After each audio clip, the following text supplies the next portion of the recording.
Hey there, it's David Bear here with Bear on Marketing. In today's video, we're going to talk about the differences between Google AdWords and Facebook ads because they have a different purpose. And I often have clients asking me how they can utilize one or the other without really understanding the difference between the two. So I'm going to run you through the two different ad types, what they're good for, what they're not good for, and hopefully it will give you a much better understanding. So Google AdWords is very much about specific search terms that people are looking for answers to. So let's say that I'm looking for a hot water heater repair person because I have an issue with my hot water heater. All right, I have 1, 2, 3 ads that have shown up here, another ad that's shown up here, and then I have ads all along the side here as well. And then the rest of this is what's called organic search results, meaning that the companies who are listed here have found ways to show up on page 1 of Google, probably doing a lot of work with search engine optimization. It takes a good bit of work, especially hiring professionals to do this sort of work to get there. So in fact, you have the advantage, if you're advertising, of being above those search results. So 1, 2, 3 results of ads, and then all of these over here, before this company even shows up. There's some benefit to that. Now, this is Google AdWords, and it's a benefit to people who are trying to advertise when there is somebody searching for what you do. If they are, looking for something like a hot water heater repair person or a chiropractor because they've gotten into an accident and they need some help. Those are things that make a lot of sense when it comes to Google AdWords, because people are looking for something. You want to be there with the solution to their answer. Now, the downside is that sometimes you may end up advertising inadvertently for search terms. These are called keywords, and so hot water heater repair is what's called a long tail keyword. So all of these ads here have bid on showing up for this long tail keyword.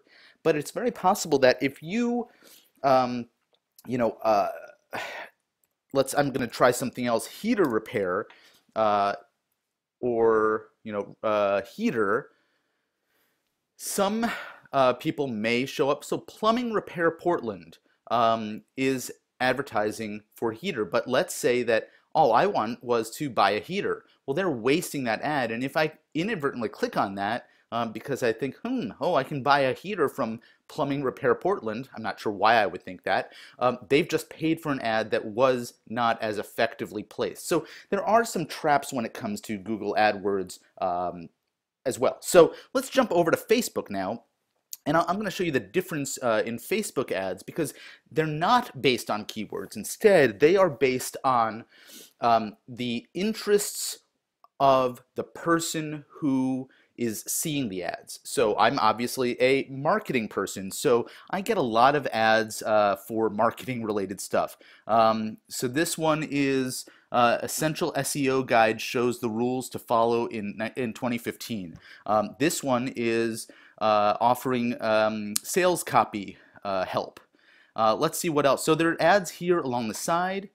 Then there are ads that show up in the newsfeed. I'm gonna a lot of friends getting snow in the Northeast right now, so they're sharing a lot of that stuff. But let's see if I can find an ad somewhere along here, and I'll show you how that ad shows up. So Facebook places an ad no more frequently than 1 in every 20 posts. Okay, here's an ad, and I can tell it's an ad because it says sponsored. Now, for it to be an effective ad, I know obviously that these are ads over on the side, but for this to be an effective ad, it really needs to appeal to me in a way that every other post in my timeline here from friends and others appeal to me. So it has to really make sense for me to go, oh, that's sort of interesting. I want to click on that, which means that it really cannot be blatantly or overtly salesy. It really needs to speak to my interests. Now, it is targeting me specifically because of either actions I've taken, interests I have. In fact, I'm looking at this and I have absolutely no idea why they're targeting me because this is something that I'm not interested in. So I can actually find out by clicking here and say, why am I seeing this? And it's going to pull up the information. Some of the reasons you're seeing this ad are because this company wants to reach men aged 14 to 44 in the United States who speak English. And that's it. That is a very poorly targeted ad because there is nothing in this ad that speaks to me based on my interests. So they are going for a very, very broad reach and probably not a very effective ad campaign. If, however, that they were going after men in that age range who were interested in the topics around what they are providing information on, which seems to have something to do with, I can't even tell what it is. Seems to have something to do with politics and the financial future of economics. I have no idea. There's nothing compelling for me to want to click here, and so that's really how you utilize these ads. I'm glad that I came across one that doesn't work because it really demonstrates how important it is to very, very specifically target an audience. And they can target me in a much more specific way than they have here.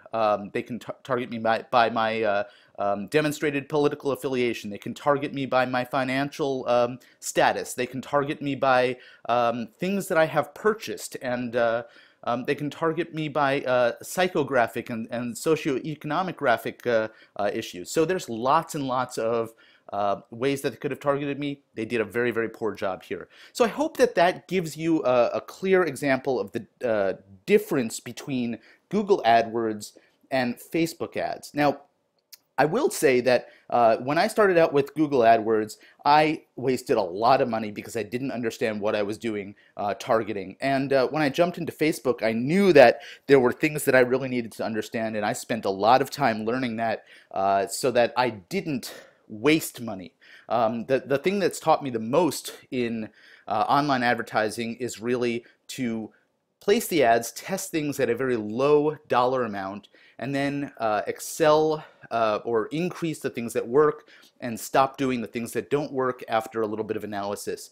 And so my recommendation is, if you are interested in advertising either on Google or Facebook, that you reach out to a professional like myself who can help you through that process. Now, I do Google AdWords, but my specialty is Facebook advertising and lead generation, and so I'm happy to help you on either front, but I'll probably end up referring you off to somebody who is a Google AdWords specialist. And if I can help you with Facebook, please do reach out to me. You can find me at bearonmarketing.com. I hope this has been a helpful introduction, and that you understand the differences of each of these platforms and their capabilities, and look forward to helping you with any other questions that you may have in your online marketing efforts. This is David Bear, Bear on Marketing. Thanks so much for watching.